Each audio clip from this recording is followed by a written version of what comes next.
اور جب وہ اپنی جوانی کو پہنچے تو ہم نے ان کو دانائی اور علم عطا کیا، اور نیکوکاروں کو ہم اسی طرح بدلہ دیا کرتے ہیں۔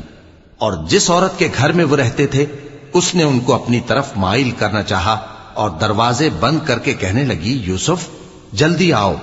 انہوں نے کہا کہ اللہ پناہ میں رکھے، وہ یعنی تمہارے میاں تو میرے آقا ہیں، انہوں نے مجھے اچھی طرح سے رکھا ہے، میں ایسا ظلم نہیں کر سکتا، بے شک ظالم لوگ فلاح نہیں پائیں گے۔ اور اس عورت نے ان کا قصد کیا اور انہوں نے اس کا قصد کیا۔ اگر وہ اپنے پروردگار کی نشانی نہ دیکھتے تو جو ہوتا سو ہوتا۔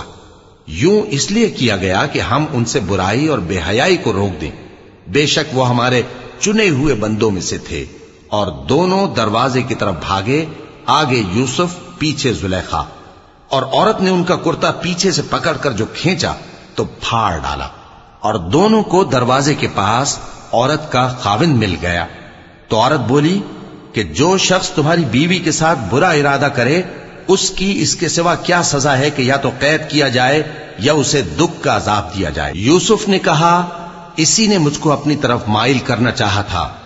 اور اس کے خاندان میں سے ایک گواہ نے گواہی دی کہ اگر اس کا کرتا آگے سے پھٹا ہو تو یہ سچی اور یوسف جھوٹا ہے، اور اگر کرتا پیچھے سے پھٹا ہو تو یہ جھوٹی اور وہ سچا ہے۔ سو جب اس کا کرتا دیکھا تو پیچھے سے پھٹا تھا، تب اس نے زلیخا سے کہا کہ یہ تمہارا ہی فریب ہے، اور کچھ شک نہیں کہ تم عورتوں کے فریب بڑے بھاری ہوتے ہیں۔ یوسف اس بات کا خیال نہ کر، اور زلیخا تو اپنے گناہ کی بخشش مانگ، بے شک خطا تیری ہی ہے۔